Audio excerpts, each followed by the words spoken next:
FPL Experts Team reveal is in, with plenty of big moves and 2 free transfers. The big decision is whether to go with Haaland, Salah, both or neither.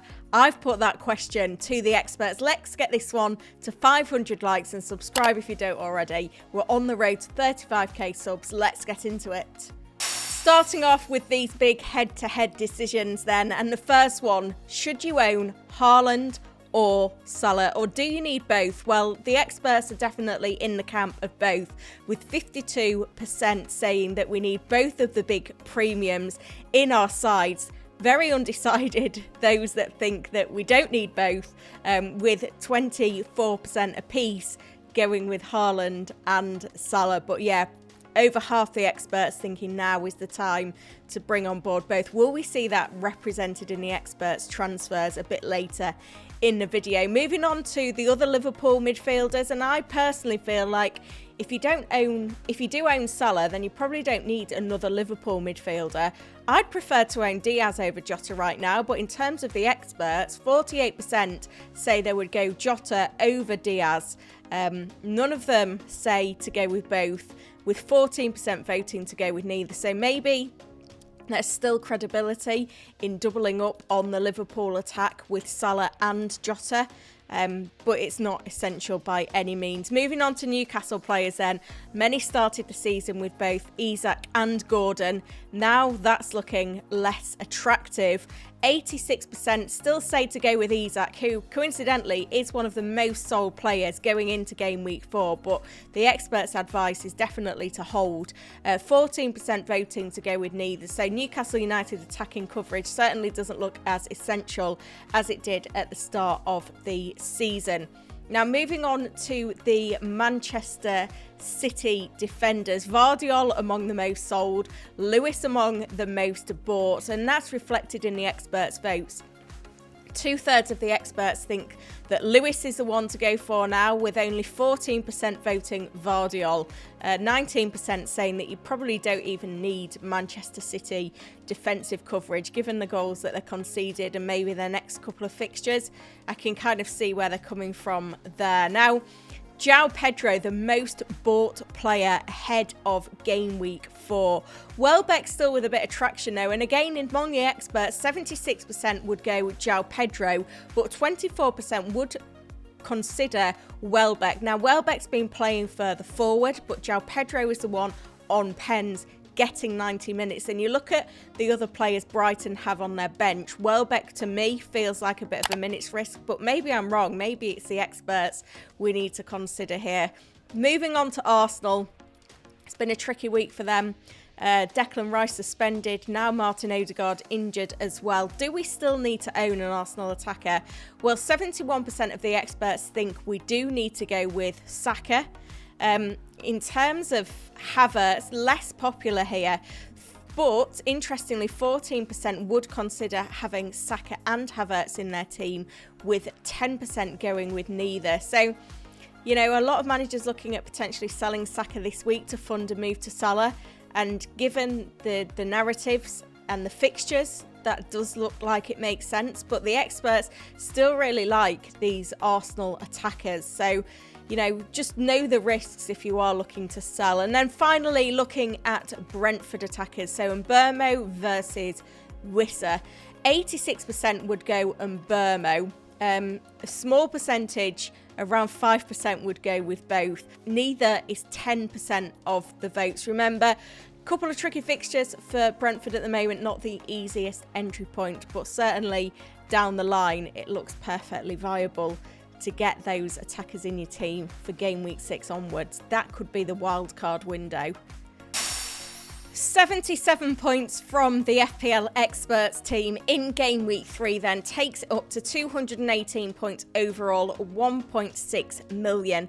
Let me know in the comments if you're beating this expert team. Faith repaid, sticking with Eze and Isak, who both delivered a goal and significantly 3 bonus points as well. And we captained the highest scoring player in the week in Haaland with a second hat-trick of the season.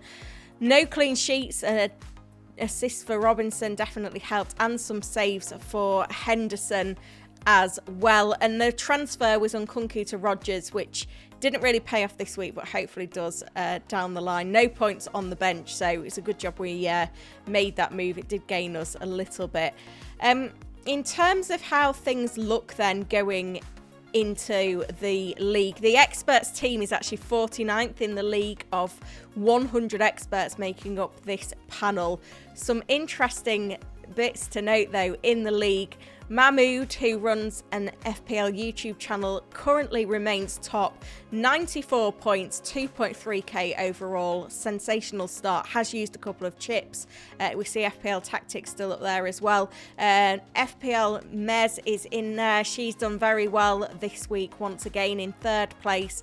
We also see Dean Jones up to 5th with 96 points in Game Week 3. No chips used either. FPL Aiden and Ross FPL Merch move up into the top 10 with FPL Jimmy G taking that 10th spot on 98 points, the highest score of the Game Week 4 returns. Very close to that 100 club, which is always impressive in a single game week. So let me know where you would rank in this top 10, if at all. So 2 free transfers for the experts team this week, 1.3 million in the bank. Let's have a look at the players transferring out. A few votes kicking around for Jota, Vardiol and Porro. Barco 25% looking to sell. That's probably going to be a problem that we essentially fix on wildcard. 50% voting to sell Saka and 90% voting to sell Solanke. Quite interesting here. 77% of the experts want to use both free transfers, 18% looking to use one, 5% looking to roll, 5% looking to wildcard as well, but I think the wildcard window will be Game Week 6. Let's have a look at the players to come in then.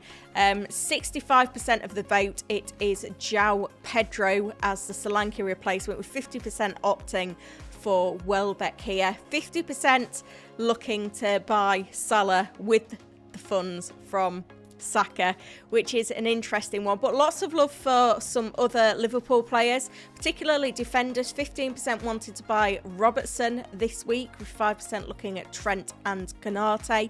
Also, the Brighton attack is providing appeal. 15% of votes went with Welbeck, but we also saw votes for Minte, Dunk as well in there, and 5% of the votes going to Bruno Fernandes and Chris Wood, which are a bit out there in terms of their selections, but you know, all worth considering in these transfer plans. Let's have a look at the team then for Game Week 4, and it's home comforts for the defence. Henderson is at home to Leicester, and then in the back line we've got Robinson at home to West Ham, Vardiol at home to Brentford, and Porro at home to Arsenal, with Harwood, Bellis and Barco not providing much for us on the bench. Into the attack though, and we do see Salah come in for Saka. He's joining Jota for a double up on the Liverpool attack in the front three. Eze and Rodgers keeping their spaces as well. And in the front line, it's Isak, Haaland, and then João Pedro coming in for Solanke ahead of Ipswich at home. Now, I did ask the experts who to captain. 95% voted to go with Haaland, with 5% of the vote going for Salah. So that is the team locked in for Game Week 4. Let me know in the comments then how you fare compared to this experts team, and any transfer dilemmas you have as well. And make sure to hit the notify button, because tomorrow at 12:30 p.m. UK time, I will be going live with the press conference stream, and it will be a busy one coming off the international break. Let's get this to 500 likes as well, and help me over the line to 35,000 subscribers. Thank you for watching.